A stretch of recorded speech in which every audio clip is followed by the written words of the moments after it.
Živijo, dobrodošli in hvala, da ste z mano na 36. epizodi podcasta Umetnost lenarjenja, kjer se mi je pridružila Sara Volčič.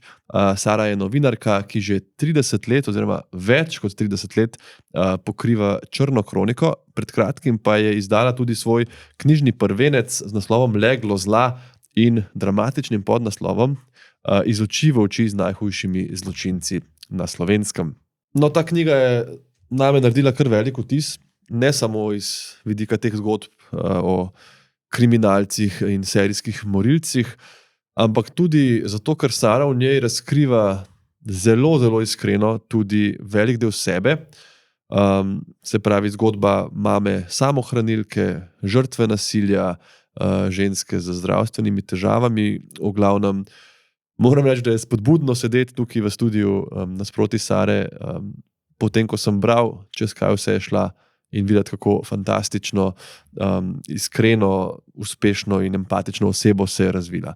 Take zgodbe so navkljub vsem težkim in napetim, ki jih vključuje v knjigo, seveda navdihujoče in prijetne. Danes na podcastu Umetnost lenarjenja torej govorimo o kriminalu, sodstvu, policiji, drogah, zlobnih, manj zlobnih posameznikih, alkoholu, obenem pa tudi o duševnem zdravju, o starševstvu, o notranji moči, o pogumu in seveda o lenarjenju. Hvala, ker ste tukaj, ker me poslušate, naju poslušate. Zelo vam priporočam to knjigo v knjigarnah Mladinske knjige, tudi na aplikaciji MK+. Če vam je podcast všeč, se nanga prijavite. Če pa bi imeli podpisan izvod, je danes tudi v sklopu te epizode nagradna igra. Mladinska knjiga podarja eno knjigo od Sare, kar morate narediti, da se prijavite na moj profil na YouTubeu in spodaj pustite komentar. Se pravi, tudi če poslušate to na aplikaciji, za trenutek dajte pauzo, pejte na YouTube, napišite spodaj živijo, jaz bi bral karkoli, dali se četrtek, kjerkoli glup komentar zadostuje in bo eden izmed komentatorjev podpisan izvod knjige tudi dobil. Sicer pa zdaj zaštartamo z 36. epizodo. Upam, da vam bo poslušanje prijetno in da se spet vidimo v naslednjem mesecu.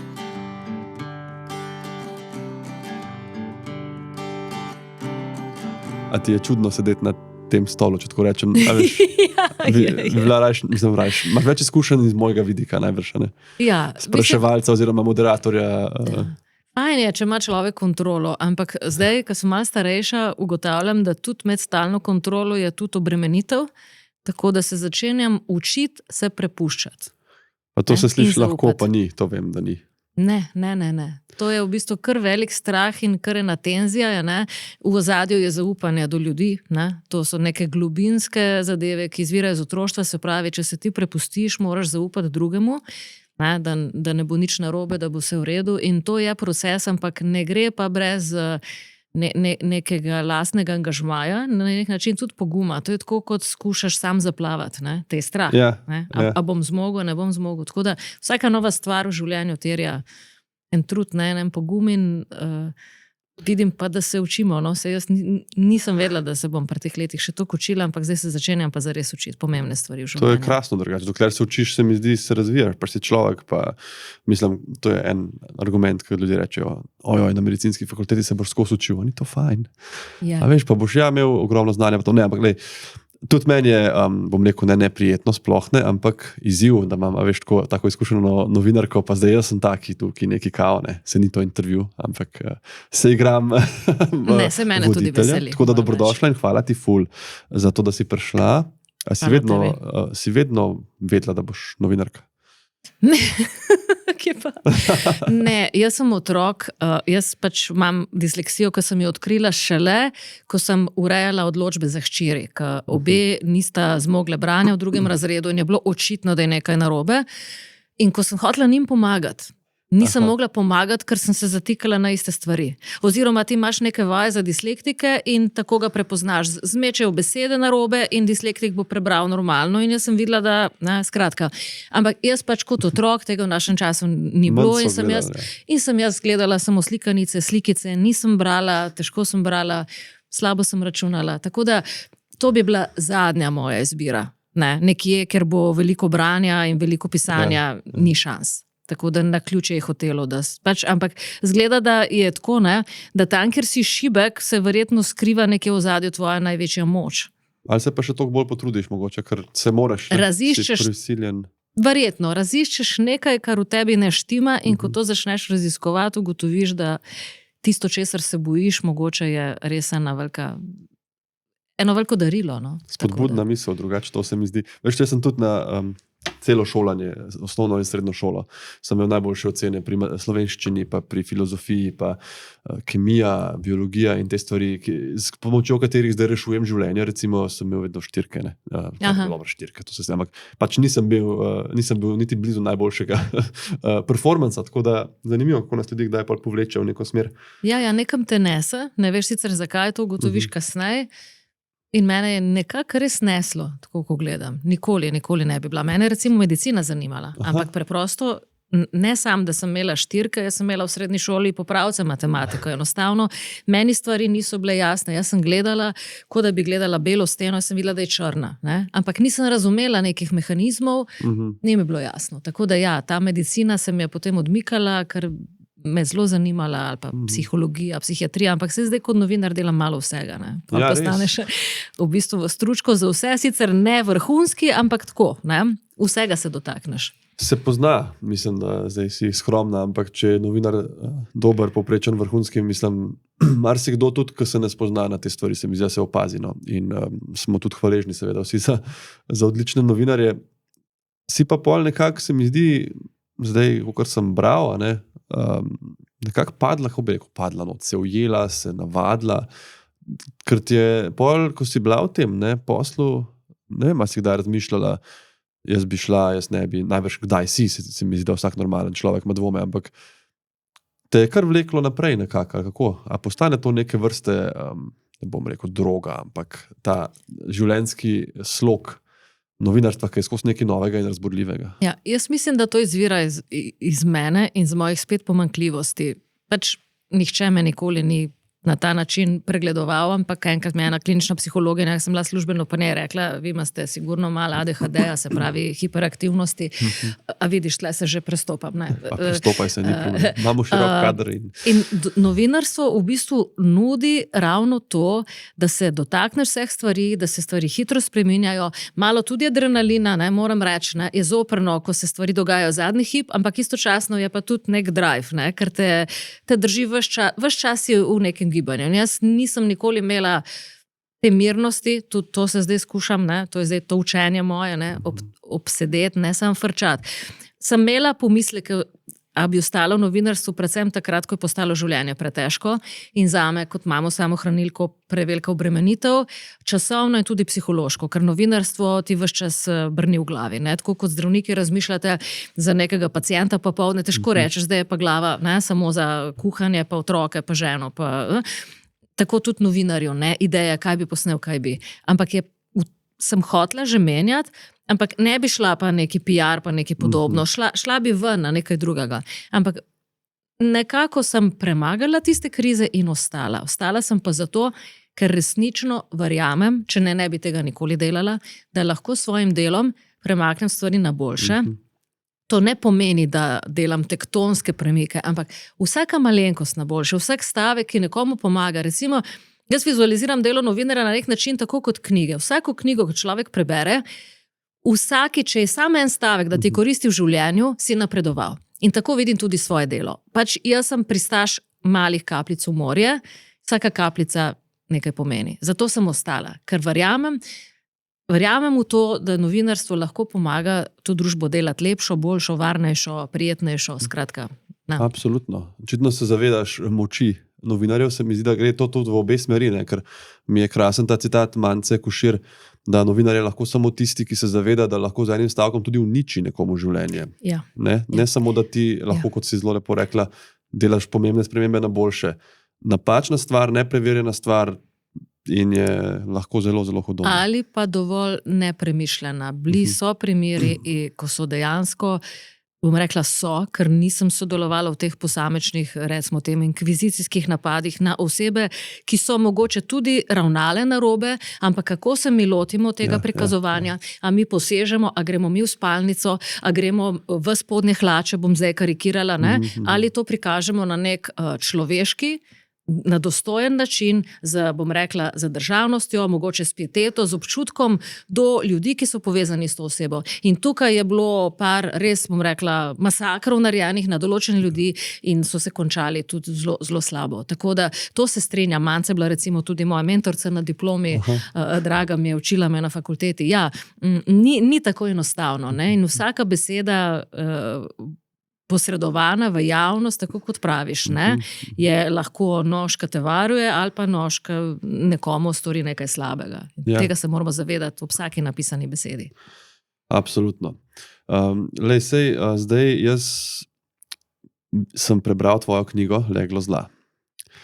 In kaj najprej bi te vprašal, zdaj mogoče to sem ful preskočil, oprosti, ampak tako, ko si govoril o teh nožih, sem se takoj spomnil.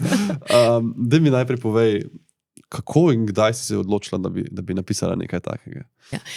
Jaz v bistvu, ko poročam o zgodbah, recimo s kriminalom sem se srečevala od začetka svojih novinarskih poti, potem sem delala še kaj drugega, šla v kakšno drugo redakcijo, skratka ta moja potovanja novinarska so bila različna, vedno me zanimala tudi sociala, tudi medicina, ampak to so vse stvari, ki se tičejo človeka. Se pravi, politika me ni zanimala, težko bi bila politični novinar, ker je tam potrebno veliko diplomacije, ne? In neke take odmaknjenosti, jaz sem pa bolj direkten človek, tako, politika ni zame. No, in vsakeč, ko ti snemaš s kom, z neko osebo, ki se mu je zgodila, ali neka tragedija, bodi si, da je to oškodovanec, žrtev, ali pa da je storilec, ne? In če se s temi ljudmi pogovarjaš, ugotoviš, da stvari niso tako enostavne. Nekdo ni samo, tako kot napišem v knjigi, slab ali samo dober, nekdo ni samo kriminalec, je tudi človek, je lahko istočasno tudi oče, ne vem, stric, delavec, ima več vlog, ne? In ko sem začela to raziskovati, televizijski prispevek ne omogoča take globine, ne? Televizija tudi nimamo zdaj dokumentarcev. Vedno je ostajalo nekaj na zaloge. Vse sem povedala bistvo, ampak vedno je nekaj ostalo. Tako da v meni je tlelo. Moram reči, da so me že ljudje spraševali, ker jaz občasno, pač, ko delam prispevke, napišem še članke za našo spletno stran in nekako pisanje mi gre, ne glede na moje slabe začetke. Pa so me včasih tako malo vprašali, bi ti kaj napisala, ampak jaz nimam te pisateljske domišljije. Jaz ne morem biti pisatelj.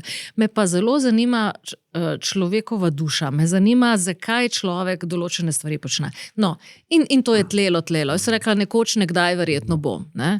Potem je pa iskreno dobila sem ponudbo, poklicala me urednica Mladinske knjige, zakaj rečem, in mi je olajšala pot. Ker to pomeni, da sem imela že nekako zagotovljeno vse tisto, kar je obremenitev, ko nekdo napiše knjigo, in je bilo treba samo pisati. Ta samo se je pa izkazal kot, rekla tako, zelo lahkotno sem mislila samo napisati knjigo, ker ni enostavno. Kdor je to poskusil, to si ti naredil, veš, to ni samo zbrati neke impresije, pa tisto, kar si doživel na kup, ampak moram je trepin glavo in nekako. Jaz sem imela ta strah. Ne? Pisati o kriminalu je lahko hitro se sprevržal mrhovinarstvo, naslajanje, poglejte, zgražanje. Ne? Ni to bil namen mojega pisanja in je v bistvu to področje zelo občutljivo. Tako da tu sem jaz imela težko delo. Da sem spravila to v eno formo, da ne gre za populariziranje kriminala, da ne gre za delanje herojev, romantiziranje, koliko je to, koliko so ti, to ni film po televiziji, ko so najboljši filmski igralci lopovi in se ti zdijo, koliko so simpatični, ki kradejo in streljajo s tistimi kalašnikovi. Ne. To je resničnost. Tako da, ja, prišlo je pač spontano, ponudba je bila in potem se tega lotila, je pa bilo kar težko delo. Ampak res ti gre, no, to, zdaj jaz sem knjigo prebral, krasno teče. Moram pa reči, da me je zelo, zelo pretresla. Dosti bolj, kot sem mislil, da me bo. Aha. Res, presenetilo me, veš, ker te stvari, bodimo iskreni, so zanimive za brati, kakor beremo različne novice. zanimivi so serijski morilci, zanimivi. Mislim, to človeka pritegne iz neke morbidne fascinacije, ampak jaz kot nekdo, ki rad bere recimo kriminalke pa fikcijo, me je ta knjiga toliko bolj pretresla, kot sem mislil, in to me je zelo presenetilo. In potem sem razmislil, zakaj. Kaj je zdaj, kako me je zdaj to, če berem že recimo 20 let. Zdaj, in potem vidiš, kaj je razlika, kot to, kar si zdaj rekla, kaj je to resničnost, kaj je real life. Ker zdaj sem bral recimo ravno par mesecev nazaj knjigo od tega, ena od Chris Carterja, in sem bral neki morilc je bil, ta standardno, in je prišel ta detektiv ali detektivka, se ne vem več, v eno sobo in tam je vesela ženska na kavlu obesena, veš, čez usta, A veš, in potem ti zbereš, kako ga bojo zdaj dobili. Ampak to sem bolj razmišljal pri tvoji knjigi, Tisti sem prebral brez nekih emocij izven tega, da me je zanimalo, kva se bo zgodilo, In kako ta fikcija, nekak in Hollywood in knjige in serije malo probajo potiskati v ekstrem, kaj bomo zdaj pokazali, ker če ne, se že malo asimiliral, Pač tam, če bo sam prišel enega strelu, kaj ne, to ni več zanimivo. Pa berem v tvoji knjigi o teh dveh ljudeh v Sloveniji, ki sta šla v eno hišo in sta eno maturantko ustrelila v glavo, ki se je učila za mizo. In pol berem, mislim to tako, prav, da sta to naredila, ker sta slišala, da je v tej hiši denar. Tekačevo, ja. A veš, ne iz tega, da vsaj, pisala si tudi noter, pišeš o Plutu, o Tropcu, o teh največjih, ampak vsaj, veš, da je zadnji neka patologija, neka jeza, neko maščevanje za denar, razumeš, da vzameš ti življenje, za tisto, da boš kupil si avto ali pivo, ali kaj si mislil, da obstaja. Mene je to, jaz sem se tam sedel, sem od dneve sobi, sem mislil, v tej državi obstajajo ljudje, ali pa so obstajali kakorkoli, ki lahko ustrelijo 17-letnico v glavo, v upanju, da bo v tej hiši neki denarja. In to ti pa ne da nobena fikcija, pa nočem delati antireklame knjigi, kar jo zelo priporočam, ampak je pa res prava. Mislim, tako te strezni na nek način. To je tista resničnost, ki je ljudje dejansko, ko mi poročamo o nekem zločinu, dobro, Tekačevo je bilo 27 let nazaj, ampak ko ti poročaš, ko se zgodi nek umor, mi imamo zelo malo informacij. Se pravi, policijski trak, policija je zelo skopa, jaz zdaj pripravljam prispevek recimo zadnjega umora, ki je bil na Bledu, umor, uboj, karkoli. Zelo malo informacij. Potem je sojenje, tudi še pač sledimo novinarji sojenju, ampak na sojenju se žrtev že zgubi. Na sojenju je storilec in se ukvarjamo z njim. Zakaj je to naredil, kaj je naredil, večinoma. Potem je obsodba, potem je zapor. Kakšne storilce srečam jaz v zaporih, toliko časa kasneje ali pa kak drug novinar in to je to. Zgubi se občutek, kaj je bilo storjeno. Ko pa ta trak pade, jaz sem imela priložnosti tja v Tekačevo, sorodnik umorjenih lastnikov hiše je bil razumevajoč, odprl je hišo. In ko pa ti prideš tja in kako praviš, vizualiziraš, je pa to ena resničnost, do katere večina prebivalcev nima dostopa. Enostavno mi tega ne vidimo. Tistih pajčevin, jaz jih imam pred očmi. To je pač moje veliko darilo, ampak tudi prekletstvo. Zato jaz lahko to opisujem, zato ker jaz to vidim. In to so tiste impresije, ki jih pač nosiš sabo v sebi. Mislim pa, da je prav. Jaz mislim, da veliko ljudi, moja hčera starejša ima 22 let, mlajša 20, in pač imajo prijatelje, ki jih zdaj tudi ta knjiga zelo zanima, po isti liniji, gledajo vse te serije po televiziji, po teh mrežah, skratka, a to je tudi pri nas. Nekako Slovenija se mi zdi, mladim je Slovenija itak bedna in pa si misli, da je bedna na vseh področjih. Skratka, mi nimamo nič, nimamo dobrih trgovin, nimamo niti kriminalcev. Tako, ko bi le bilo tako. Ja. Ko so prebrali to knjigo, so tudi pretreseni zato, ker se niso zavedali tega. Se jaz ne bi hotela plašiti ljudi. Ampak sem pa vedno pristaš nekak resnice. Dajmo se zavedati, kje živimo, v kakšni družbi živimo, kaj se lahko zgodi, kakšni ljudje tudi hodijo po cesti. Bodimo, recimo temi, pozorni, ne prestrašeni, ampak pozorni. Tako, da se zavedaš, tako kot pravijo te, ki grejo na neke meditacije, zavedaj se svojega telesa, svojih občutkov, jaz rečem, zavedaj se svoje okolice. In jaz sem dosti teh stvari videla, ampak sem jih videla tudi kasneje. Tudi kdo, veš, en umor, reče policija, lani je bilo, 5 umorov, nič posebnega v statistiki. Tisti umor, ki se je zgodil, jaz sem spoznala recimo par mater, ki so izgubile otroka, to so bili že polnoletni, so bili umorjeni.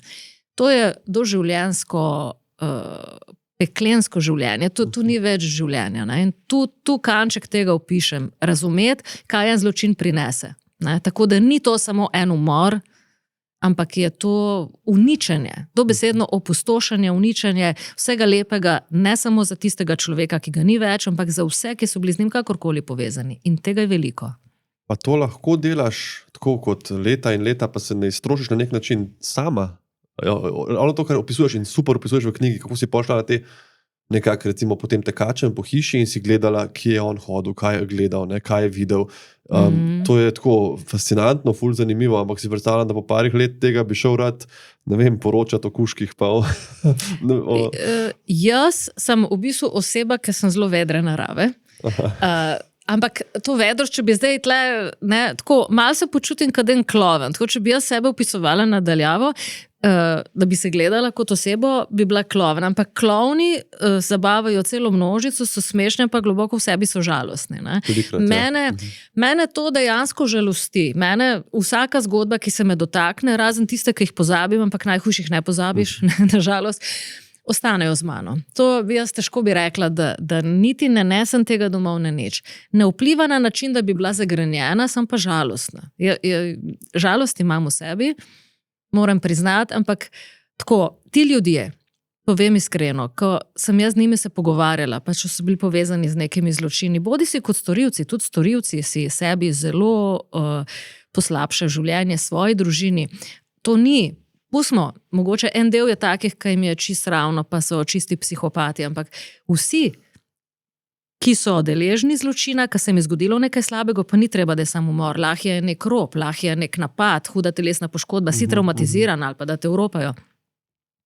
In se pravi, in storilci, in oškodovanci, oni so zaznamovani, nosijo to sabo. Ampak jaz sem doživela in storilci, in oškodovanci so bili veseli, da sem jim dala besedo, da so oni imeli možnost povedati, včasih, kakorkoli se zdi komu čudno, ljudje so včasih veseli, da greš in posnameš grob na pokopališču njihovega otroka. Ne?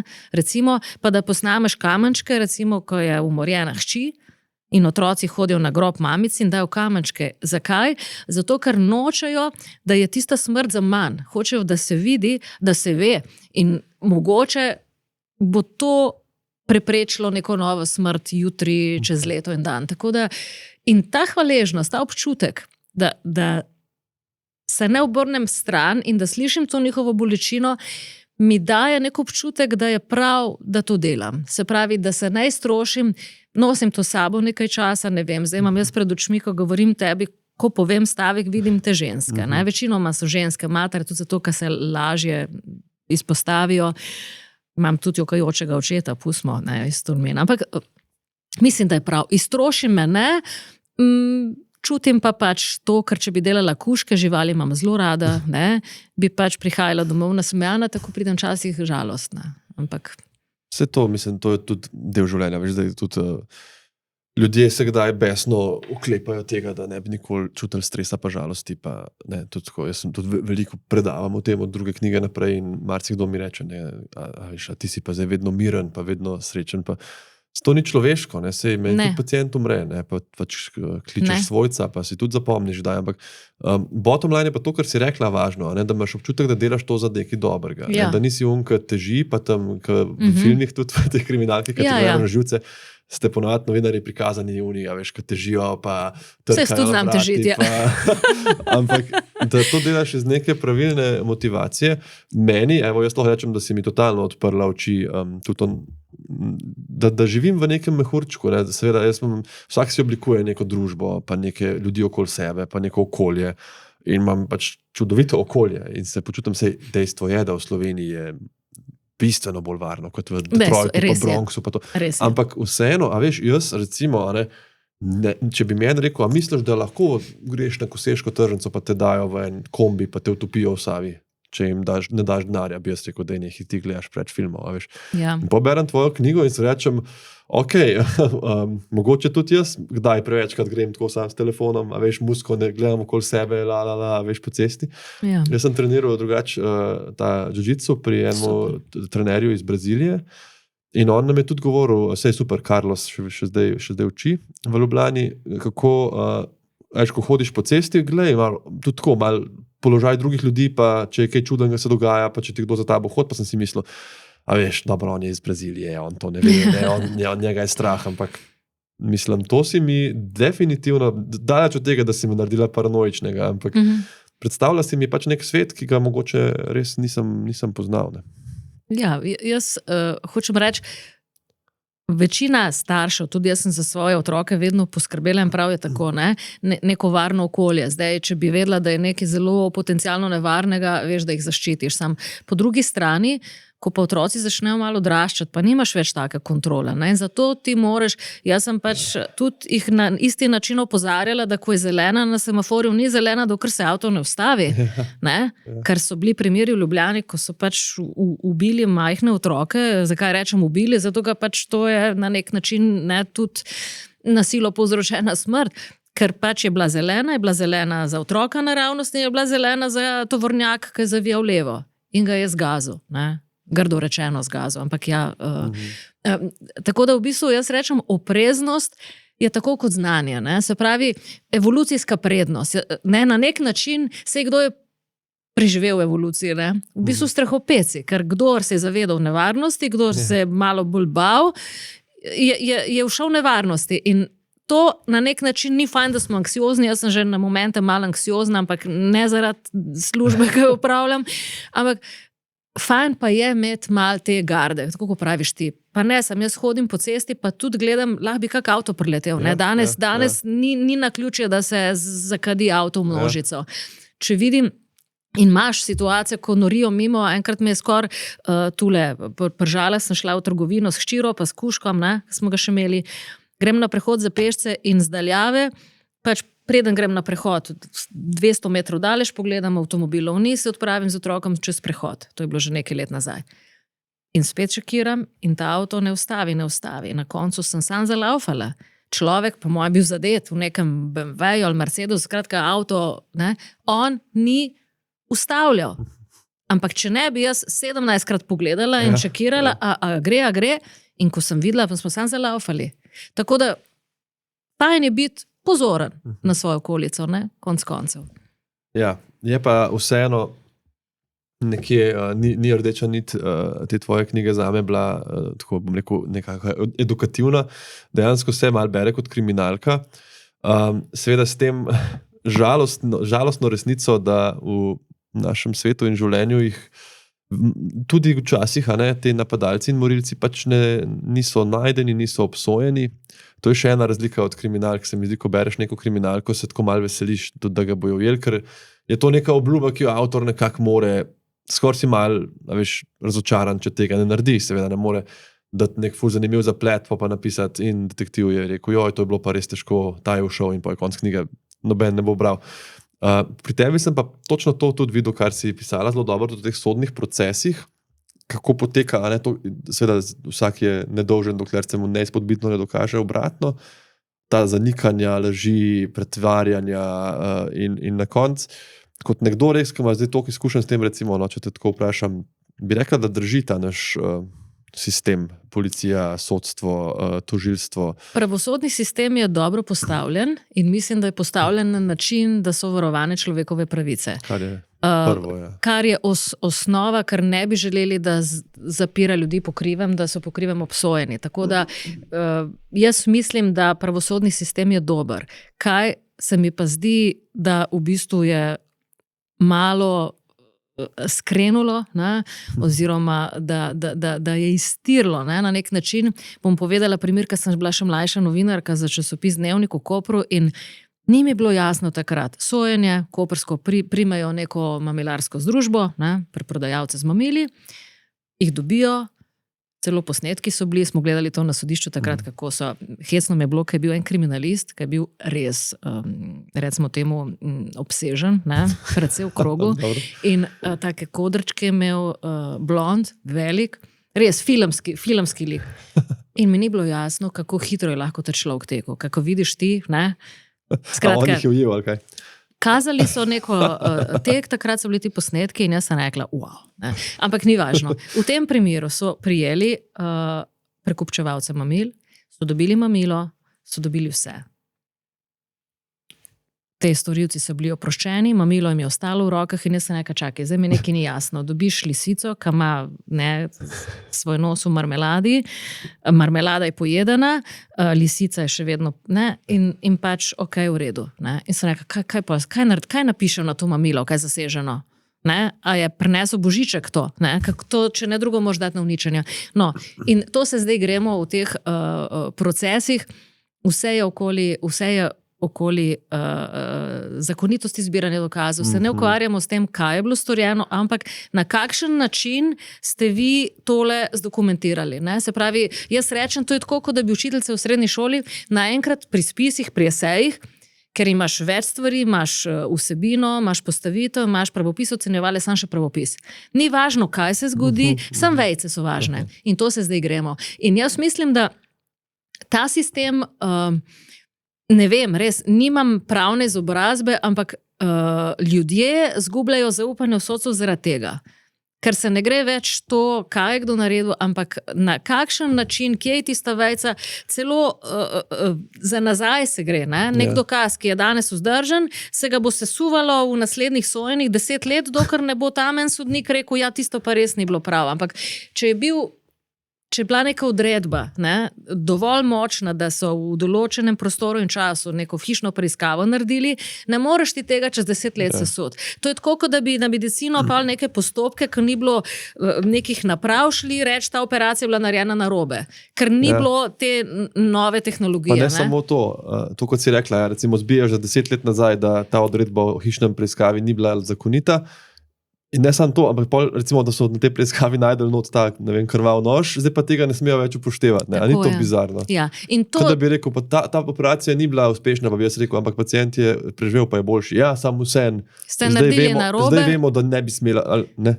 Tako, ne? To razumem. Ta neka administrativna semantika, ki jo najbrž pa odvetniki zelo dobro razumejo in iščejo točno tukaj svoj forte. Te so pa mojstri. To se mi pa zdi, sej so fajn, oni delajo svoje delo, ampak to se mi zdi njim poslastica, jaz jih kar predstavljam, tako vizualiziram, kako dobijo spis in sem začnejo tako kje bomo zdaj našli napakico. Tako, in se mi zdi, veš, da se zgublja tisto občutek, kaj je prav, kaj je narobe. Ker pol je tu sam, kako se znajdeš in pol kdo je budala v naši družbi, tisti, ki se ne znajde.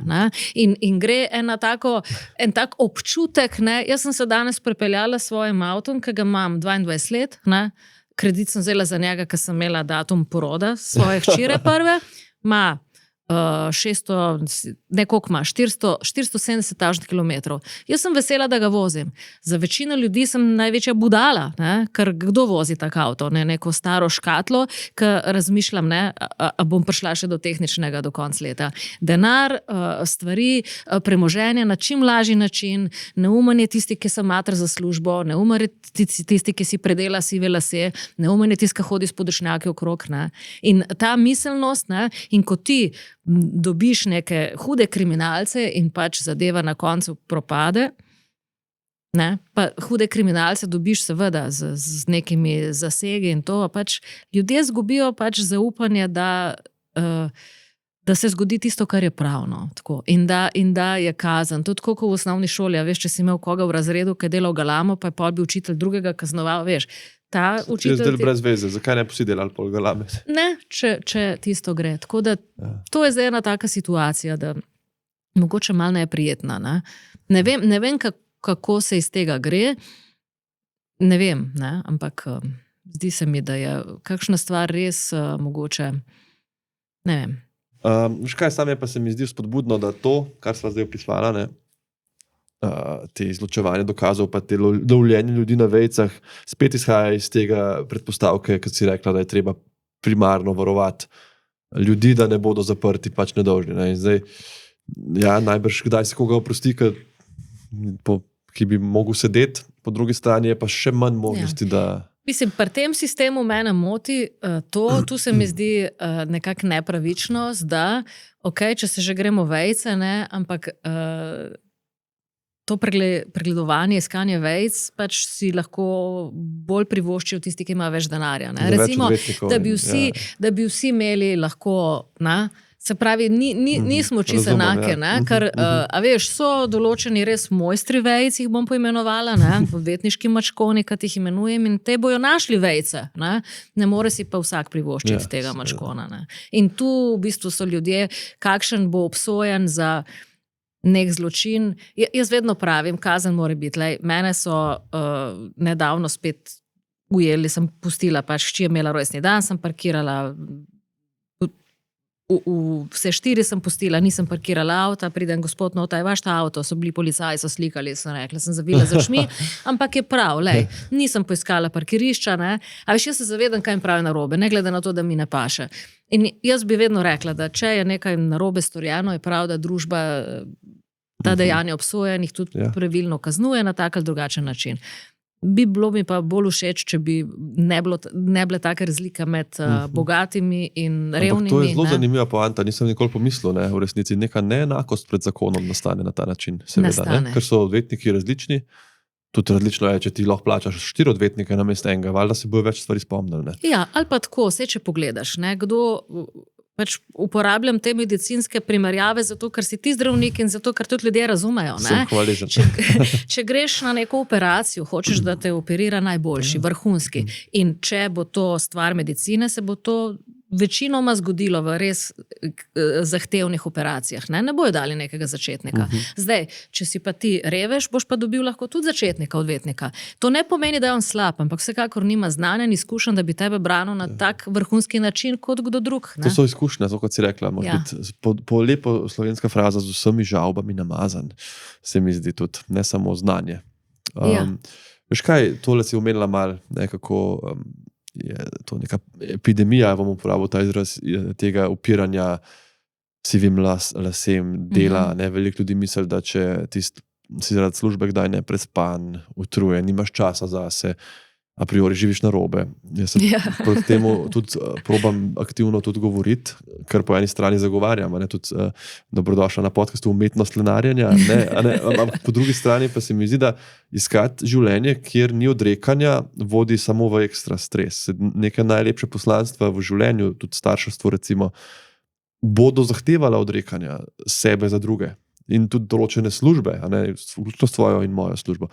In se mi zdi, da moraš tudi si nekako vzeti v zakup, da boš v življenju kdaj utrujen, pasiv, je pa seveda razlika, a si zato, ker te služba izpopolnjuje, pa se ti zdi pomembna, ali zato, ker šef bi rad še malo več prodal, pa malo več keša imel, pa moraš zato ti po noč nekaj prodajati. Se pravi, se mi zdi ta luštna poanta, pa me zdaj zanima, zdaj ti si delala ogromno in seveda z 2 malimi otroci, mati samohranilka, a si takrat razmišljala, kaj o tem lovljenju ravnotežja, o kakšnih načinih, da se upočasniš, ker jaz imam enega otroka, zaenkrat, pa že s tem enim vem, koliko je to neskončno, ne samo pomembno, neskončno obremenitev in neskončno časa. Kako si to nekako preživela retrogradno?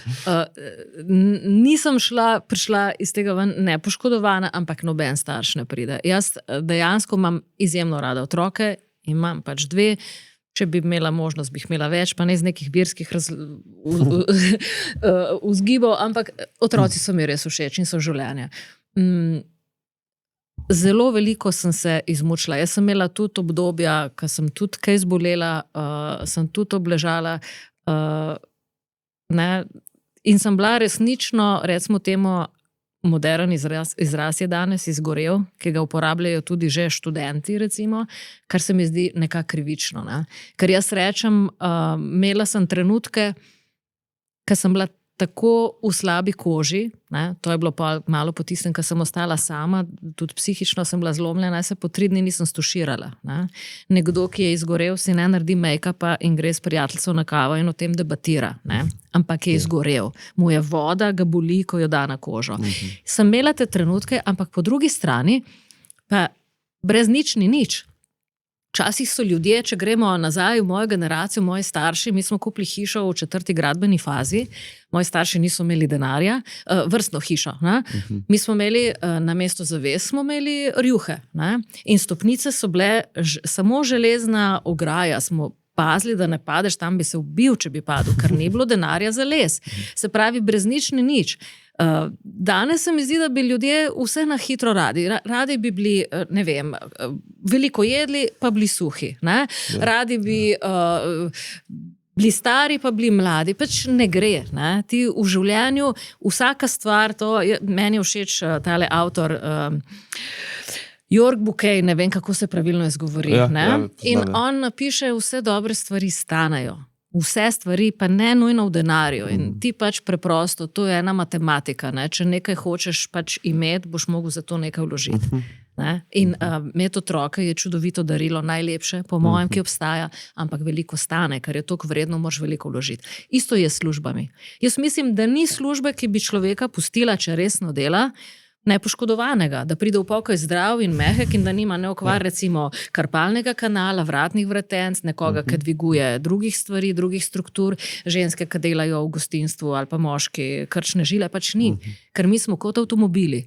In zdaj, avto, ki bo vozil, ne vem, po nekem makadamu, bo en sistem preokvaril, tisti, ki bo vozil po mestu, pa bo samo gas, bremza druge, tako da dela si utvare, da bomo večno živeli in vsi lepi in vsi krasni in večno mladi in nedotaknjeni je neumno, ne? Tako resnično. Ja, ne, upiranje v bistvu nekemu minevanju samo po sebi izjemno spet stresno. Velikrat se v bistvu ljudje zaciklamo v to, da ti boj proti temu stresu zaradi napačnih metod stres poveča. Jaz mislim, da so sploh ženske na udaru, kar bi hotele biti. Zdaj, jaz resnično, ko gledam te zmazke, hollywoodske, resnično si rečem, da nekaj ni v redu s temi ljudmi.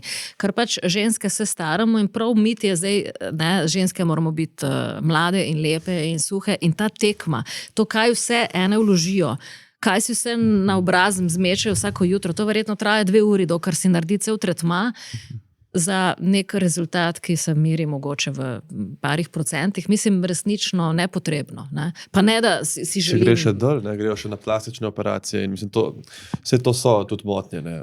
Pri ženskah je mogoče to, pri moških je pa ena stvar, ki se imenuje bigoreksija, to je prav nov termin, bil narejen za ob anoreksiji. Bigoreksija je ta obsedenost z mišičastim telesom. Prav motnja, ne? To kot anoreksična ženska recimo pogleda se v ogledalo in se zdi sebi debela, bo ta bodybuilder se pogledal in si bo videl, koliko je suh pa brez mišic in to je pol ta steroidni nekako obsedenost s tem in jaz, samo jaz fitness, kako bom jaz. Ne? In to so lahko tudi kar hude bolezni. No. To mi je pa tudi všeč, recimo. Ne. Bolj proti koncu knjige začneš malo pisati tudi o forenzični psihologiji. Jaz sem imel na podcastu gostjo, med drugim Nušo Crnković, bom dal tudi spodaj link do tega pogovora, ki je po izobrazbi forenzična psihologinja, tudi delala prakso v Mariboru, pa tudi v eni tej bolnici v Angliji. In tisto zelo lepo opisuješ zelo lepo med drugim paranoidno shizofrenijo, za katero si še vedno ljudje velikrat predstavljajo, da so to te več osebnosti, ki je druga bolezen. Ne? Ta sindrom večjih osebnosti, ki Hollywood velikrat pokaže, da si en in potem si čist drug in potem si spet prvi. In, ne?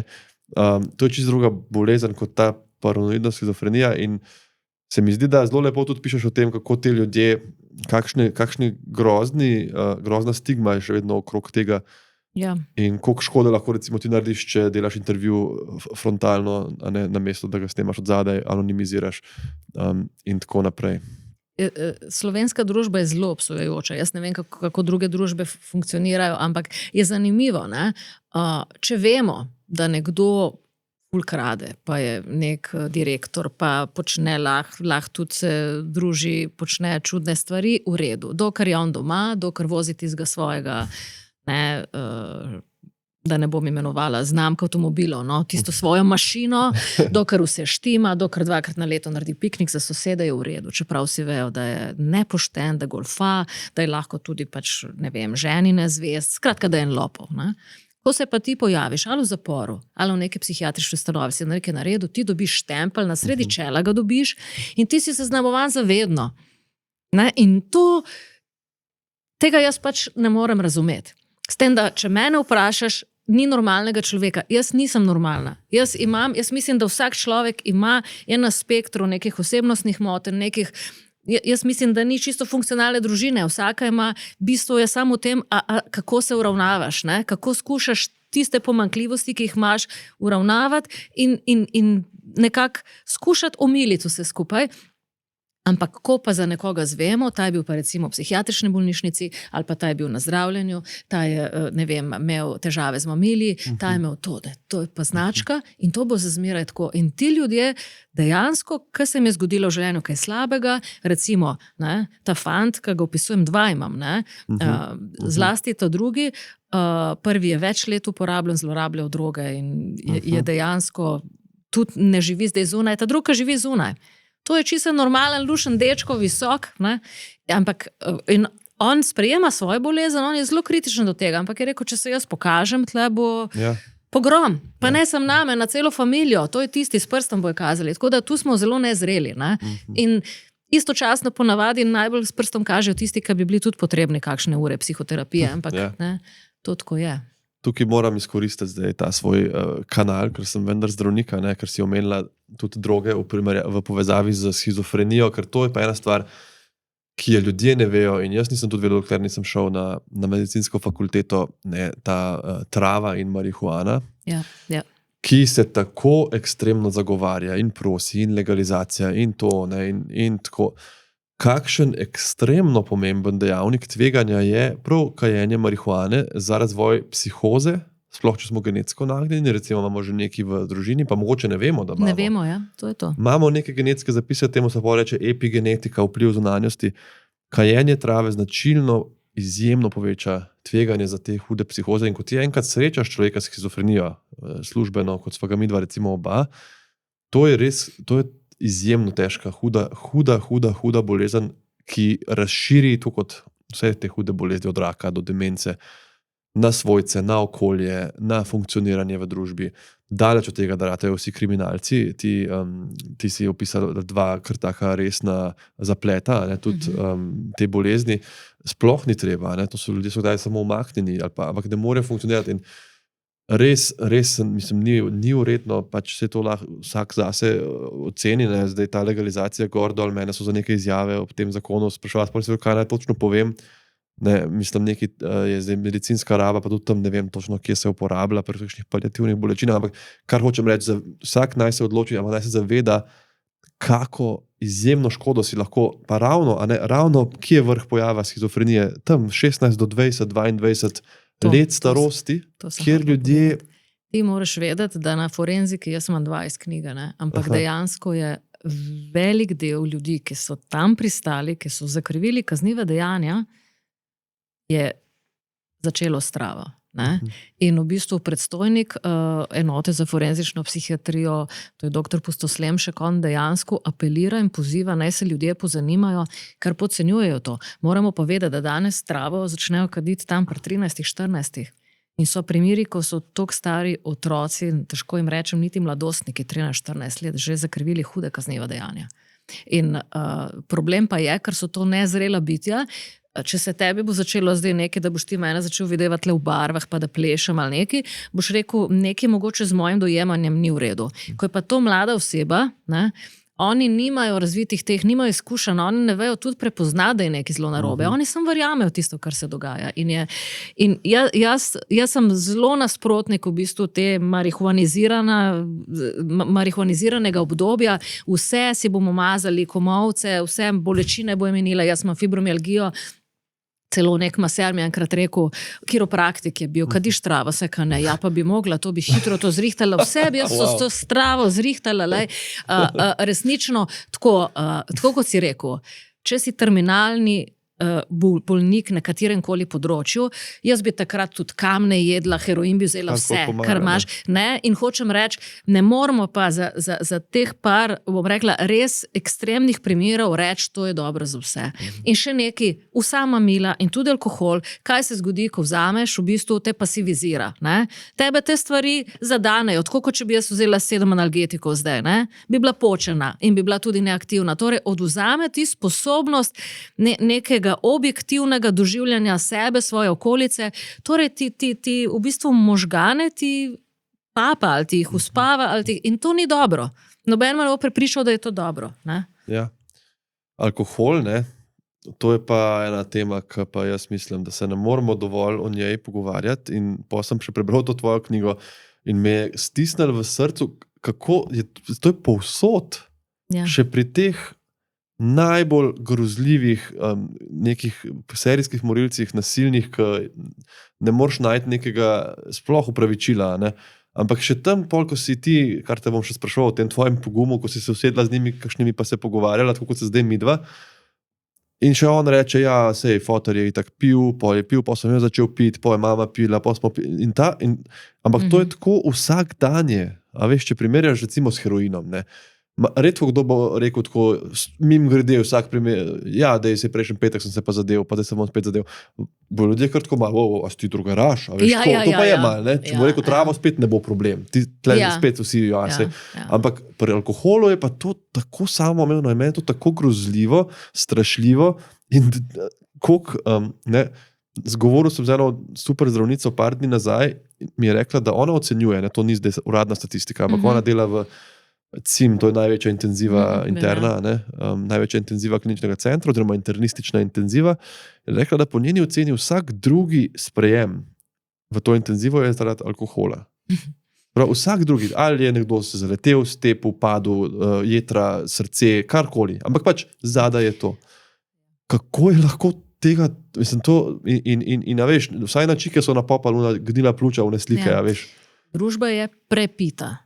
Družba je dobesedno prepita in jaz sem ravno to postavila vprašanje. Ne? Sicer jaz rada spijem kdaj kak kozarc piva, ampak ti povem, 2 deci spiješ, ne? Jaz zelo hitro reagiram. Če bi še eno naročila, ker imam rada eno lager in časih izjemoma, drugo pivo te že zadane. Se pravi, kakšna majhna količina. Zdaj, ljudje smo različni, ne? Ampak si rečem za odžejati, če bi bila na nekem kolesu, ok. Ko pa greš recimo v neko trgovino, so te alkoholi, prvič jih je milijon, sploh ne vem, koliko je to tovaren, ki to dela.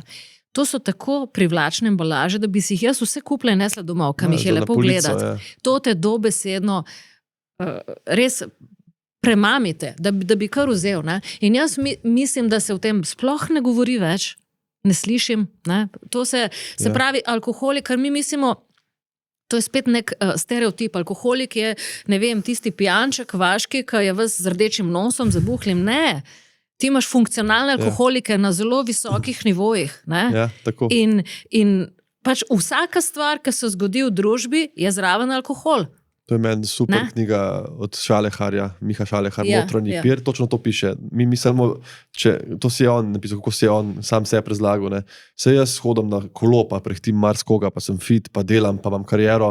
Jaz ne morem biti alkoholik je on starček, ki leži na klopci. Ne, ampak koliko je tega zraven, kaj so vse posledice? Ljudje mislijo jetra, to je sam vrh ledene gore. In koliko rakov povzroča. Pa spet, to kot si ti rekla, jaz bom tudi rekel, da ne bo kdo mislil, jaz pač pijem alkohol in tudi sem že bil pijan in sem kdaj in mi paše. A veš, razumem to, da se odklopiš, da ti odplava glava, to kot si rekla, čutiš, da ti nekaj, a veš, ne. Ampak kako veliko je tega in kakšne posledice so in tista zgodba o tem pijanem vozniku, tudi iz tvoje knjige mi je grozljiva, ki so, mislim, To so tempirane bombe, ne? In ne veš, kje bo naredil škodo. Je pa še nekaj treba vedeti. Ne? Danes se zelo pojavlja alkohol v kombinaciji z drogami. Alkohol, kokain. Ne? In to je potem še večja municija. Pa ne samo to. To so ljudje, ki povzročajo škodo. Tudi če nobenega ne povozijo, tudi če nobenega ne ubijajo, taka oseba povzroča škodo v svojem okolju. Taka oseba dela škodo svojim potomcem, svojim partnerjem in naša družba potem pač postaja bolna družba. To ni okej. Ja. Je pa tako splošno sprejeto, da je to, ne? To je, ne, to. Mislim, ko sem prebral v bistvu praktično vsak, po moje prav vsak od teh morilcev in teh, ki si jih intervjuvala in ki si šla malo zadnji, praktično po vsakem, po moje, je bil neka komponenta alkohola. In ko to prevereš, res misliš, a bi mogli mi to malo, to pa, veš, obsojamo to, kot si rekla prej, marsikaj, ne, obsojamo, on je bil pa pri psihiatru, a veš, a bi mogli mi to pismo malo obsojati začeti? Jaz mislim, da jaz mislim, da sem danes že, če rečeš, recimo, jaz sem absolutno proti vsem mamilam, tudi travi, me gledajo kot Marsovca, sem jaz čudna, ne? Ali pa tudi kajenje. Ja, ne vem, neka inkvizicija, ne vem kaj, ne? Jaz rečem, ne kadi, danes ogromno mladih kadi, ne? In jaz rečem, lej, no good, ni v redu. Rečem, ti si zavestno daješ v telo, tle gledamo, kje je kaj kancerogeno, ali pa ne v zobni pasti so odkrile bilo neki, pol se pa zadevaš tle s cigareti, ko ima vse, kar je notri, je kancerogeno, rakotvorno. Vidiš, in meni je hecno to. Ne? Proti cigaretom se mi zdi, da imamo kot družba tako stališče, tudi nekako uradno, kot si zdaj rekla. Veš, kaj pa ti delaš za brez veze, si boš v niečo plačaš. Pri alkoholu pa pismo ne, pa tudi en drugmu, pa ne vem, pa si kupimo buteljko, pa gremo pa... Sam slovenska družba, zdaj poglej, koliko je vinarjev, ne, v Sloveniji. Jaz jih poznam nekaj dobrih in meni so vsi pijanci. In jaz sem imela, ne, resnično, meni človek, ki lahko pije zjutraj ob 7, ob 8, ob 9 in si kadarkoli se srečamo, natoči neko vino, jaz recimo vina ne maram in ne morejo razumeti, da jaz odklonim že to siljanje. Zdaj, jaz nimam težave z alkoholom, bi jo lahko imela, ampak jo nimam, ne? Lahko bi jo imela, zato ker tudi v moji familiji so bili ljudje, ki so bili alkoholiki in jaz se zavedam tega, da v bistvu vsak ima potencialno neko šibko točko. Ampak jaz sem bila v družbi za vinari, probi to vino, jaz ne maram vino, slabo mi dela, imam še gastritis, probi tega našega nisi. In že sam to siljenje, to nasilje, ne, je grozodejstvo in doživijo vsi ljudje, in doživijo tudi tisti, ki noče piti, ne, in je zelo malo tistega potem, da vzdrži. Tako da zdi se mi, da bi morali se zavedati, da tudi če en del gospodarstva slovenskega sloni na proizvajanju vina in piva in vsega skupaj, moramo imeti do tega res en pameten odnos, ne? In eno merilo, en meter, tako kot praviš ti. Ne? Zdaj, jaz tudi spijem kdaj kaj, ampak imam tu merilo, to ni vsak dan, to ni za vsako priliko, to ni vsak rojstni dan, to ni vsako novo leto, za letošnje novo leto. Bila sem s prijateljico, smo spili v 3 odraslih mali šampanjček, pa je pa zmanjkalo in bila polnoč in niso imeli nič in smo nazdravili z vodo. In to je bilo najbolj zabavno, nazdraviti, je bila še hči moja, pa 2 sinova in je bilo simpatično. Kje piše, ne, da mora biti samo alkohol? Nikjer. To je res en fenomen, veš, in to je stvar, ne, ker so te izdelki lahko kvalitetni in lahko pašejo ob večeri, veš, to je nekak ta official packaging, tudi ne, vinarstva in vsega, in kar jaz čist podpiram. Mislim, zdaj se seliva, si bom gradil vinsko vitrino, a veš. Ja, nič narobe.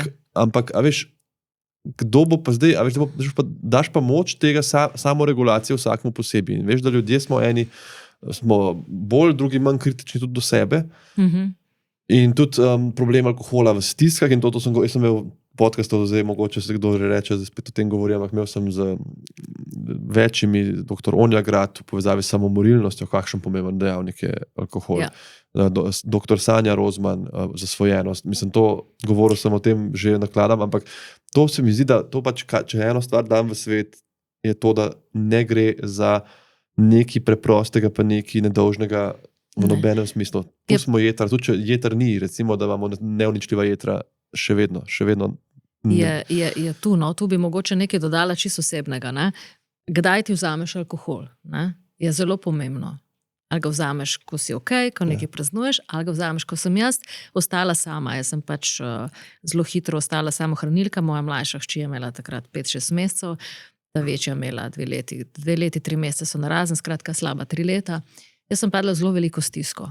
In ti ne boš verjel, kaj sem jaz, bilo je zelo naporno, ko sem jaz zvečer dala otroke spat, ko prije tista ura, veš, kaj si rečeš, zdaj pa lahko spustim vse od sebe, ugani, kaj sem jaz zavohala vsak večer. Jaz sem vsak večer zavohala pivo. Jaz imam rada pivo. Jaz nimam alkohola doma, sploh ne. Razen, če naredim torto, imam tisti rum, ali pa če vem, da kdo pride, kupim, no. Jaz sem tako zavohala, jaz sem imela tisto okus piva že na jeziku, pa nisem pila, ker sem dojila, ampak zanimivo, kaj so moji možgani meni ponujali kot olajšanje. In če bi jaz en večer si odprla pivo, bi bilo večja verjetnost, da bom še enkrat, ker ponudi olajšanje in potem bi počasi šla not. Tako da naši možgani dejansko iščejo neke rešitve, včasih tudi čudne, ampak tu se moraš zoperstaviti. Ne? In v neki stiski ni zauzet takrat. Alkohol, večina ljudi pa takrat ga vzame. Ne? To je važno. Ja. Se pravi, da vzameš iz nekega iskrenega veselja, ker mi je to všeč in imam zdaj čas, ne povezavi, ker tudi pol asociiraš, a veš. Seveda, težava alkohol. In to je pol rešitev. Težava pa je na pretek, ne? Tako da. Ja. Veš, kaj mi je bilo zanimivo? Če se vrnem še enkrat na knjigo mal, naslov, ne, tako, ko prebereš Leglo zla, se mi je zdelo tako dramatično, a veš, tako leglo zla, ne, kot neka, nisem kaj si predstavljam. In zdaj ti bom dal izziv na to, kar si že parkrat rekla, kako ti je dobro raziskovati tudi črno kroniko, ker ljudje niso črno-beli, pa imajo neko zgodbo, pa ozadje, pa en je hkrati lahko to in tudi oče. In tudi. Ampak, ko sem pa bral tvojo knjigo, se mi je pa zdelo, da enostavno pri nekaterih je pa točno to, je pa neko zlo. Mislim, nisem si mogel drugače pojasniti tega dejanja, kot recimo, če se vrnem na Tekačevo, ne, tega strela te družine v glavo, mogoče pa imajo denar. Veš, in celo bolj črno-belo, kot spet, če dam paralelo fikciji, kjer je zanimiv junak tisti, ki ima ful plasti, ne, kot Igra prestolov, recimo, ne, noben ni samo dober, samo slab. Tukaj sem pa začutil neko zlo, pa misliš, da tudi vseeno obstaja neka večplastnost. Ja, jaz ti bom povedala, zakaj je naslov. Naslov ni mišljen, da je grozljiv ali pa da straši ali da šokira, ne, ker je nekako na meji. Leglo je, jaz imam zelo rada živali. Nažalost, tik preden je izšla knjiga, je pač na meni Mucek umrl, 12 let smo ga imeli. In nažalost je potem, ko je bila knjiga izdana, nam zdaj 1. januarja, še psička, 14-letna, pač isto umrla, ker nam so bile živali. Tako družinski člani, tudi nadomestni manjkajoči člani. No. In leglo je nekaj lepega. Ne? Leglo vedno prinese nekaj lepega, neko novo življenje. V simboliki je leglo tudi pač se lahko uporablja za ljudi. Ne? Zlo je pa nekaj slabega, ne? Se pravi, kar namerno počnemo, ne? Nekaj, kar ni fajn. Jaz ti bom rekla, težko odgovorim, a so tisti, ki so morili v Tekačevem, ki so se pravi ustrelili tudi 17-letno punca, ki se je učila na tisti Kolen Kišti. Jaz bi mogla te ljudi srečati. Jaz bi mogla njihovo zgodbo slišati. A veš, ne bom brala nobenega. Kaj pa, če taka je ustrelil, ne? Ma doma recimo nekoga, ki nujno rabi denar na jugu. Jaz sem nedavno snemala enega fanta, mlad moški, 30 let, zame so zdaj to fanti, ker imam jaz 52, ki je zapadel v mamila in je rekel, da je v bistvu hotel priti do denarja tudi na način, da je oropal lekarno. Jaz, kaj pa lekarno? Ne? Ker jaz razumem, da ne, ropaš domove, da dobiš denar, pa zlatnino preprodaš, kaj pa lekarna? Naročen rop, nekdo iz držav bivše Jugoslavije, ga je pač najel, da ukrade zdravila za hepatitis C. Ker v Sloveniji mi to dobimo vse brezplačno, v drugih državah pa ne. Hepatitis C okužba, boš pač ti povedal, je pač stvar, ki te lahko vodi v smrt in je zelo, ne. Skratka, on je dobil denar, da to izpelje. Zakaj ti pravim? Mi ne vemo, kaj je bilo v Tekačevem, kakšna je bila motivacija teh ljudi. Lahko je bil samo denar, lahko je bilo še kaj ozadje. Tudi, če je bil samo denar, lahko je ta oseba rasla v neki totalno nasilni, nefunkcionalni družini. Konec koncev lahko je šizofrenik tudi, ne? Tudi. Ne veš. Tudi. In mi ne vemo, ne? Tako da jaz verjamem, da človek se ne rodi zloben. Ti imaš otroke, jaz imam otroke, videla sem nešteto drugih, ti tudi. Ne, tisto malo bitje ni zlobno. Lahko je nekje na spektru, da ima neko posebnost. Zdaj, tako kot imaš lahko nekoga, ki pač je oseba, ki je na avtističnem spektru, ne? Lahko je karkoli, lahko je vrhunski glasbenik, lahko je tudi psihopat, lahko ima tudi neko močno osebnostno motnjo. Ampak to ni enačaj, jaz bom morilec. Ne? Bom poseben. Če bom rasel v družini, ki bo imela razumevanje za te moje posebnosti in me bo fajn usmerjala in obračala takrat, ko bojo ti ekstremi špricali, bom lahko celo v redu uspešen človek. Bom bratil nek pianist ali pa tenisač ali pa bom delal računalniške programe, karkoli. Tako da ne, jaz ne verjamem, da so ljudje samo slabi ali samo dobri. Veš kaj, super odgovor. In kaj mi gre meni kdaj na živce, ne? Ker ljudje se kar naenkrat spravijo, da se bomo pa pogovarjali o tem, kako smo bili včasih, bolj desci, pa to, pa kvaj zdaj to neka, vsi so neki depresivni izgoreli, pa otroke se vzgaja tako v rokavičkah, pa si nič več ne udar, pa nič več ne nahrul, pa veš, bomo same mevžice vzgojili, ne? A vidiš ljudje, pa to neki, zdaj hoče, da bojo spole menjali, pa neki, veš tako. Na neki kako zdaj vsi narobe delamo, ker smo nekako sočutni pa potrpežljivi tudi do otrok. In pa berem tvojo knjigo in beremo Silvo Plutu in si mislim pismo, a je boljš, da prije fotor dam, pa spije 1 liter vina, pa ga mal brcne tam ga, pa reče, svet je krut, kva zdaj tam malo, veš. Mislim, sej on ni imel problemov s tem, a je moški, a je ženska, on ni imel, ne. A je boljš, da pol ta človek, ne, ki ga seveda ne daješ spet, kot si rekla, izgovorov za njega ali pa za njegova dejanja, ampak ipak se ni rodil tak. Ne? Ja, mi ne moramo zanikati, da je on doživljal hude oblike nasilja, ko je bil otrok. Tako, ja, In še nekaj, zdaj on je bil intelektualno manj sposoben. Ja. Lahko tudi zaradi tega, ker je oče bil že alkoholiziran. Ja. Pač, to je tudi posledica. Če pijemo, če imamo prepito družbo, pač tudi otroci naši bojo lahko nosili posledice samo zato, ker ali pa je mama kaj pila v času nosečnosti. In on pri 7 letih je že kazal znake, da ni vse v redu z njim. Starši niso reagirali. Zdaj jaz rečem, v tem primeru je družba soodgovorna za vse, kar se je zgodilo, ker njemu se ni utrgalo, ko je imel 22. On je že prej kazal, da ima težave, doma ni bilo v redu, zdaj lahko so tudi sosedi videli, slišali, pa se obrnemo stran, ne rečemo, nič ni naša stvar. In zato jaz to, da maram in sem alergičen na to pritoževanje nad pozornostjo družbe kot institucij staršev, zakaj pa ima zdaj toliko ljudi neke te posebne pogoje v šoli, a veš, za posebne potrebe. In pol ljudje, ko smo bili mi mladi, ni bilo tega, zdaj so vsi toliko pokvarjeni.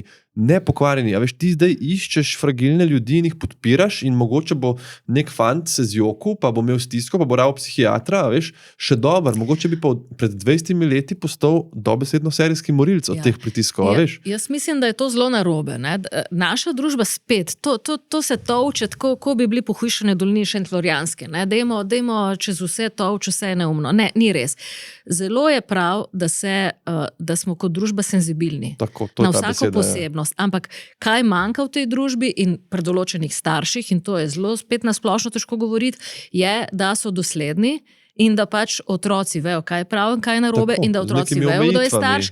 Ampak senzibilnost pa ker dosti, mogoče tudi kakšnih spolnih prestopnikov je bilo dobesedno ugašenih, na silo in pol, če ti ne smeš govoriti, če ne smeš izražati, tudi če si čuden, pa da ne smeš staršem povedati, da si čuden, ali pa da imaš čudne ideje, je to zadušeno. In pol lahko špricne ven takrat pod vplivom recimo ali hormonov odraščanja, ali pa neke droge, da si takrat daš duška, pa se ti pol zmeša, pa potem delaš res sprijene in zavržene stvari. Tako da jaz mislim, treba je poslušati, ker jaz mislim, da vsi ljudje smo tako zelo mehki znotraj sebe. Pol je pa samo vprašanje, koliko si boš naredil tega uklepa. Koliko ti je dopuščeno biti tisto, kar si, koliko starši razumejo, in to ni permisivna vzgoja. Da si ti nežen do svojih otrok. To ni permisija. Ne, sploh ne. Permisija je to, da otroci komandirajo, kdaj bo šli spat, kaj bojo jedli, kam se gre na izlet, kaj bo po televiziji. To je permisija. Ampak, če imaš rad svojega otroka in ga podpiraš v njegovi ranljivosti in mogoče kakšnih posebnostih, je to ljubezen. Pa predvsem, da on ve, da je pri tebi varen. Ja, da to je ni ljubezen. Kričanja, da ni agresija. To. In ljubezen, če mene vprašaš, kaj je tisto, kar te kriminalci res nimajo, ti bom jaz rekla, niso imeli ljubezni, niso imeli dovolj ljubezni, niso bili ljubljeni na način, kot so oni potrebovali. Ker kdo bi svojega življenja naredil nekaj tako groznega, da drugega ubiješ in da greš za 30 let v zapor? Nekdo, ki se ima rad, tega ne bo nikoli naredil. Torej, on tudi sebe namara. Če si ti sposoben nekomu vzeti življenje, pomeni, da ti življenje ni vrednota, ampak potem ti tudi tvoje lastno življenje ni vrednota. Ne ceniš tega niti pri sebi in greš, rekla, v tisto celico za 30 let. Tako da to ljubezen moramo dati našim otrokom. So upravičeni do nje in je prav. Ja. Super povzetek tega, kar sem tudi tvoje varnega sporočila. Ena stvar, ki sem še moram reči, da zelo cenim pri tebi, odkar sem te preko knjige v resnici zelo spoznal, ker je tudi nenavadno izpovedno napisana, kar me je malo presenetilo. Sem mislil, da bo to tudi bolj mene. samo ta kriminalka. Tudi veliko sem videl, koliko ene introspekcije ti je pisanje povleklo iz tebe. Ne? In to je drugače značilno, kar marsikateri avtor in pisec pove, da je to neka vrsta terapija zase in da tudi te preseneti lastni stavki, te lahko malo presenetijo. Ni bilo mišljeno. Jaz, ko sem napisala strukturo za knjigo, sem napisala približno 10 zgodb, ker zgodb je bilo nešteto, ne? Ampak se moraš omejiti v knjigi, ne morem imeti 1500 strani, drugače noben ne bi niti vzel v roke. Začne se dogajati. Ne? To je kot neko živo telo in ko luščiš zgodbe in luščiš druge, začneš tudi sebe luščiti. Ne? Zdelo se mi je pa zelo pomembno. Ne? Mi ne stigmatiziramo samo duševnih bolnikov ali pa recimo storilce kaznivih dejanj, ampak stigmatiziramo tudi žrtve kaznivih dejanj, tudi oškodovance. Ne hote se komu kaj zgodi in pa ljudje rečejo, je že tako se obnašala ali pa obnašal, je že to počel, že ni bil pazljiv, je že bila provokativno oblečena. Ne? Okay. In tu se mi je zdelo fair povedati, ne. Tudi meni so se zgodile slabe stvari in vsi mi smo v bistvu lahko na tapeti. Vsak od nas lahko postane potencialna žrtev. Ne? In to ni povezano s tem, da sem jaz ali slabši, ali bolj neumen, ali bolj drzno oblečen. Ne. Preprosto sem bil na napačnem kraju, v napačnem času in se v tisti situaciji nisem zavedal. Ne? Saj konec koncev človek, če nečesa nima v sebi, tudi ne pričakuje, da imajo drugi.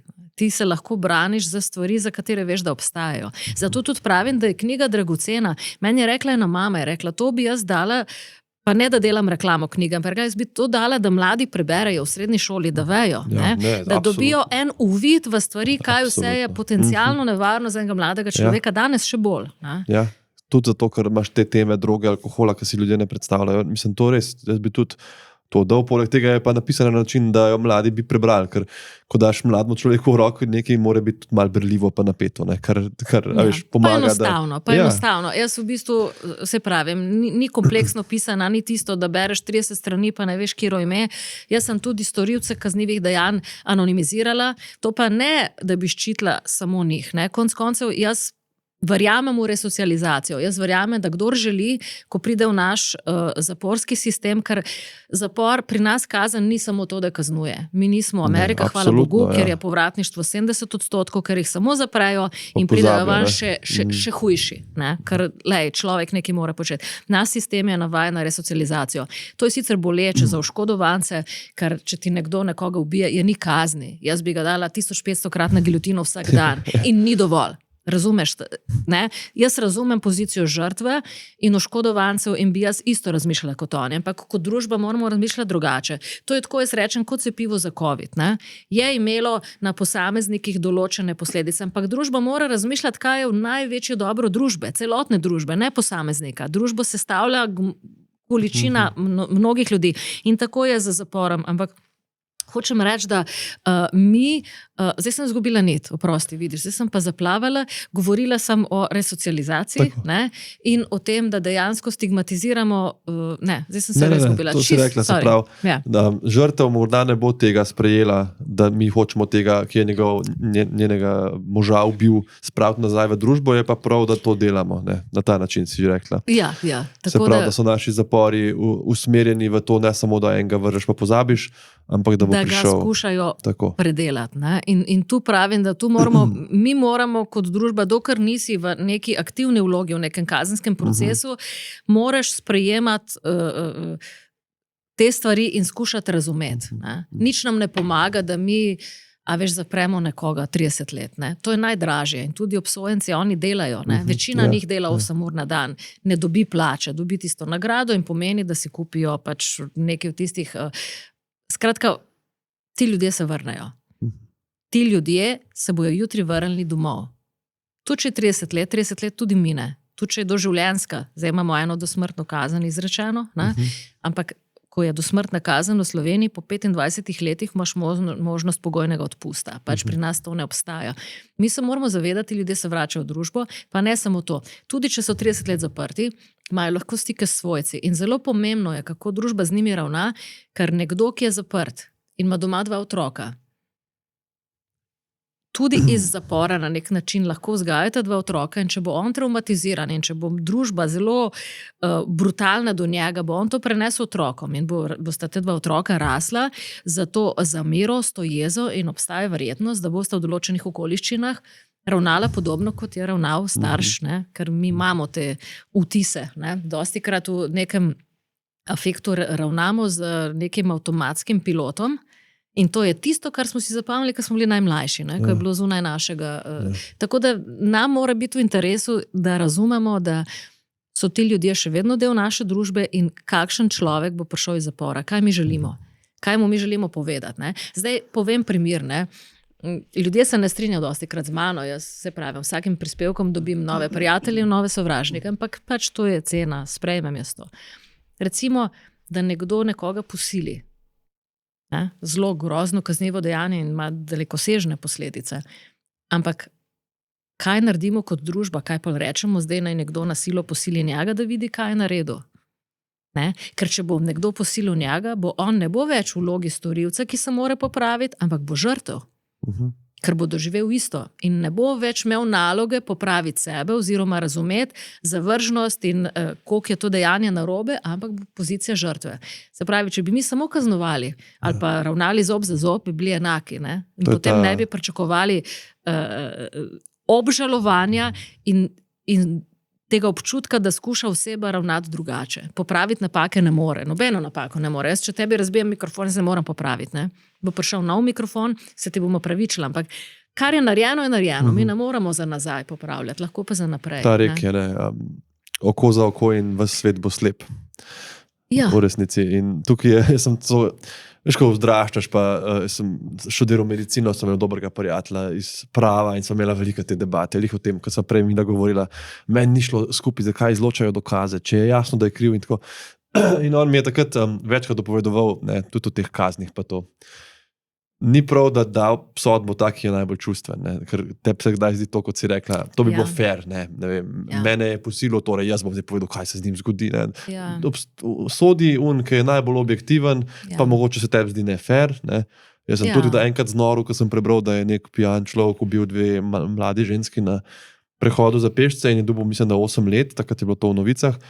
In se mi je zdaj tako, a veš, kaj, dajmo 80 let, kakšnih 8 let.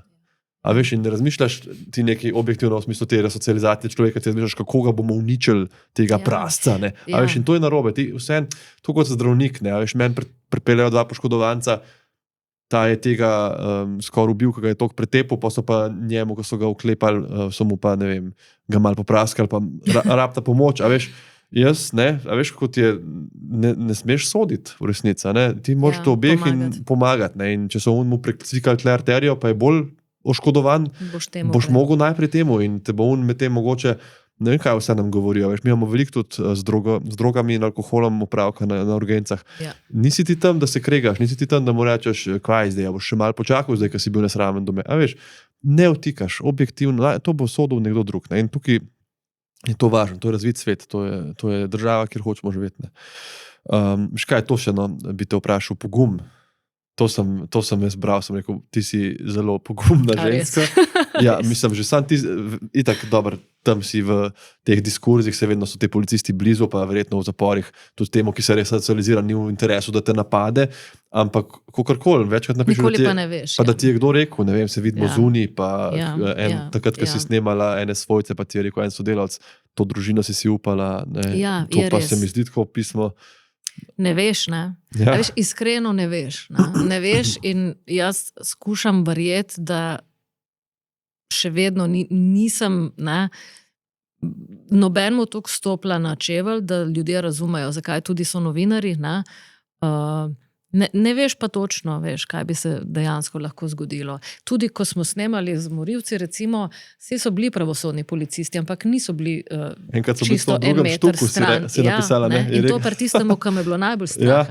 Zdaj pa tako, nekdo, ki je brutalno nasilen bil že do žensk, ki je brutalno posilil, ga imaš midva sva bila veliko bliže, kot sva midva zdaj, ne? In je tako kljuvo vame in ne veš, kaj se lahko zgodi. No. To so ljudje, ko imajo ta svoj naval tega besa, so resnično pride neka nadmoč v njih. Ne? Ne glede na to, tudi Silvo Plut, on je bil, tak ščinkovc je bil, ne? On ni bil močen moški, ampak ko se ti pa utrga, ne?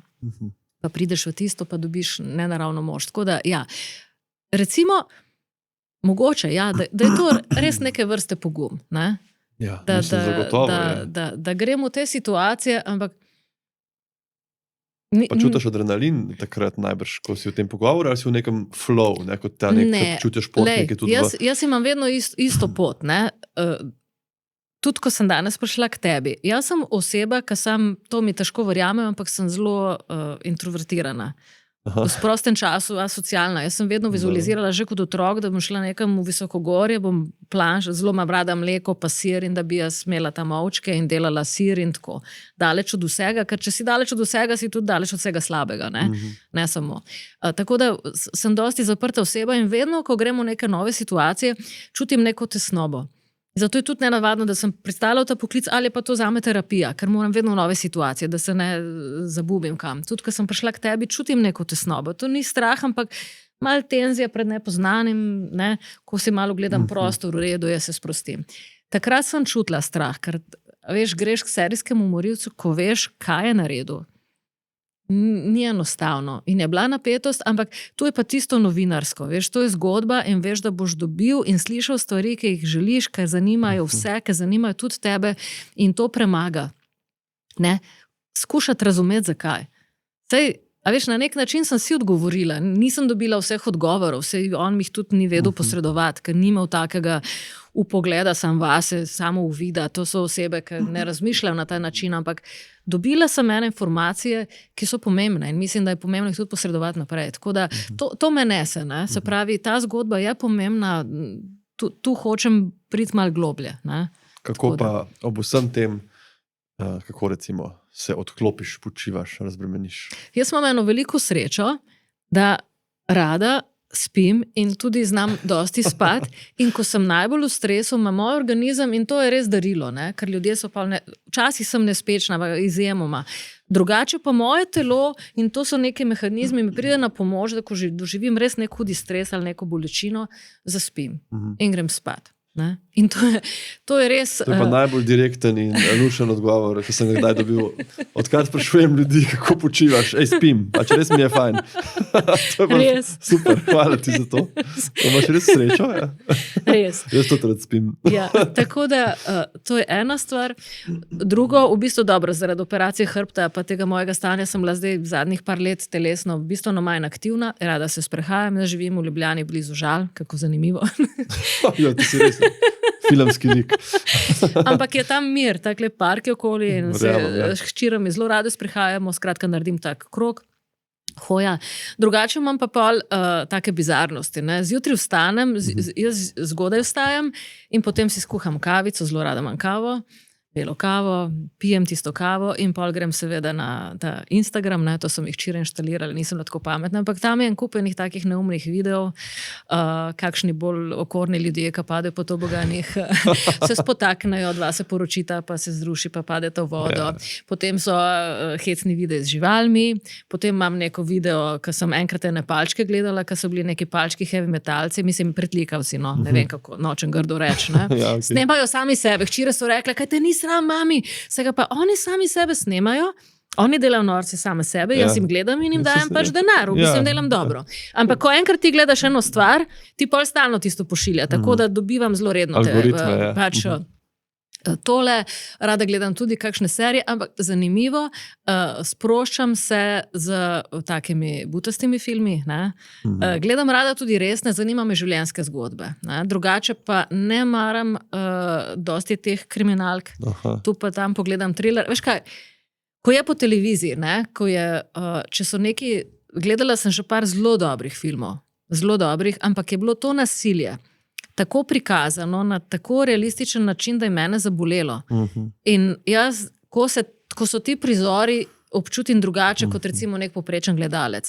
Zelo sem gledala, te Vikinge so bile popularni, ker je zelo oddaljeno prostoru in časa, ampak tudi, ko so se nabadali, jaz sem bolj stran pogledala.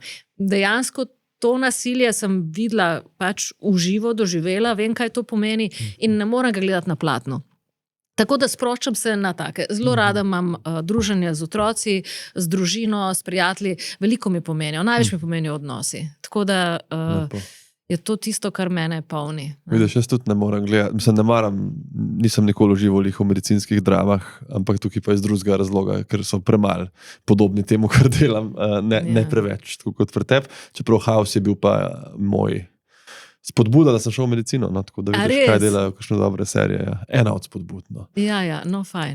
Druženje z družino in to, mislim, da skrajen čas, da te odpustim nazaj tudi v to lepo aktivnost. Še enkrat sem da spomnim vse, da tisti, ki komentirate tudi pod video, lahko zadanete podpisano knjigo, ki jo bo dala Mladinska knjiga od Sare. Tako da vabili, kdor pa ne zadanejo, pa kupite, kar je odlično. In če sem prav videl, je ravno v ponatisu. Tako je, se mi je zdelo, ko sem prelistal do konca, da je mala naklada za tako knjigo. Tako da super, čestitam. Hvala ti res. Pa upam, da še kaj napišeš tazga. No? Čeprav, se veš, da je težko.